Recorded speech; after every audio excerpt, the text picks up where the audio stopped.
Hey everyone, my name is Steven Spears, coming to you from our Customer Experience Studios in Birmingham, Alabama. And welcome to A Call for a Better Customer Experience. This podcast is brought to you by SAP, featuring the voice of the customer. In each podcast, we'll connect with real people who are customers in your industry. We'll hear their call for a better customer experience. Summer's around the corner, and that means it's travel season. So we decided to visit the topic of air travel and take a deeper dive into the passenger experience. Joining me today is my colleague and what we like to call him the Million Miler. Yeah, my name is Mitch White, devourer of pasta plates, rejecter of chicken plates. I don't trust the chicken. Chicken's easy, but they always manage to mess up the chicken, so give me pasta.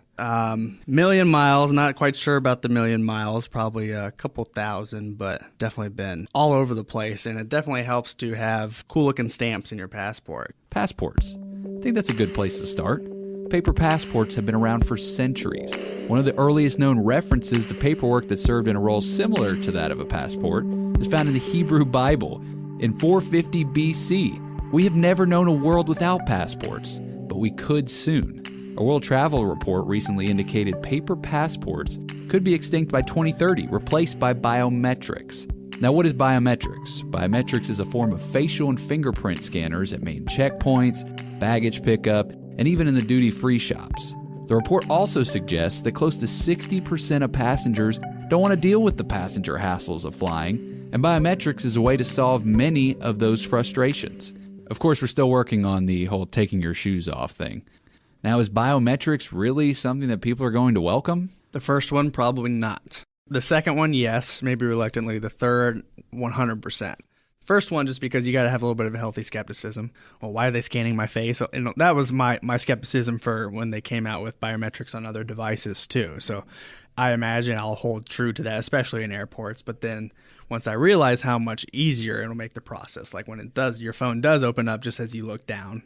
Hey, that's kind of nice. I don't have to enter in my code. Or, hey, that's nice. I don't have to bring my passport, have my ticket on hand anymore. So you can just get scanned, and gosh, it'll do away with the lines too. So you don't have to be going through all that security and adding to the headache of that, right? So you can get more stamps on your passport quicker. Makes total sense. Less time spent arguing with your spouse about where they left the passports, did they bring the passports, and then you drop your bag of cashews trying to get your passport back out when you have to hit the TSA. But it's not all positives for biometrics. There are some concerns. You always wonder why, they're taking so much data down. It's the fear that where does that go afterwards? What are they doing with having this picture in their back pocket? That I think is where the fear comes and the skepticism. But that's definitely something where you just come into to trust, and you like to have a little bit of control over it too, to where if you wanted to request what information they have and information that maybe you don't want them to have, you could have them delete.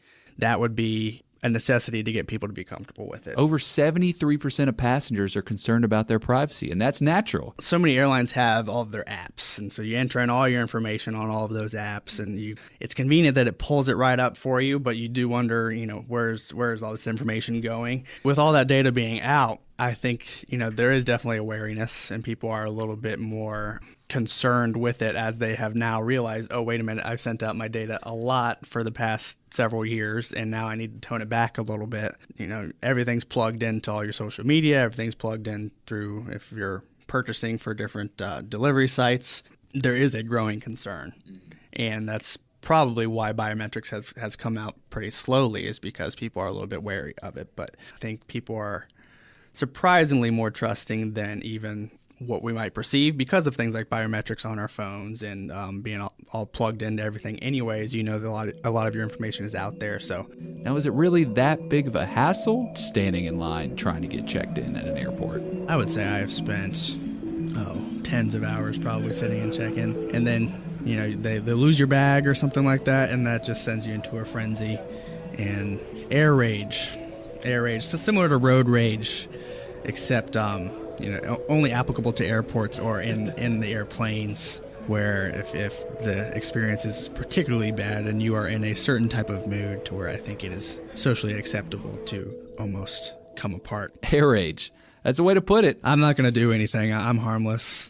I sit there and I vent to my girlfriend of why is it being carried out in such a inefficient way? But usually I find it best to keep it to myself, and so I just sit there and let my blood boil. But Mitch isn't the only one to term it that. Apparently over 3.4 million people have Googled that exact term, meaning they feel the exact same way.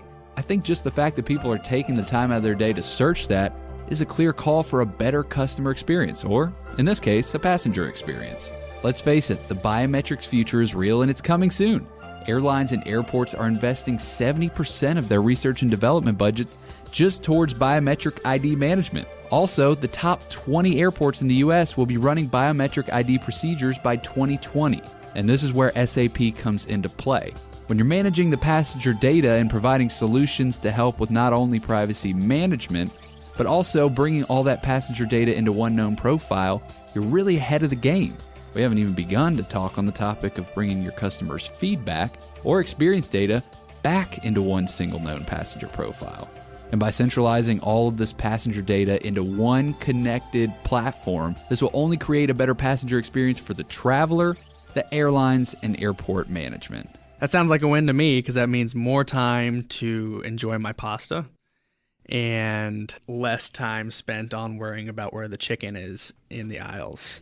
Oh, that'd be so much easier. It's a win-win for everybody. It's answering the call.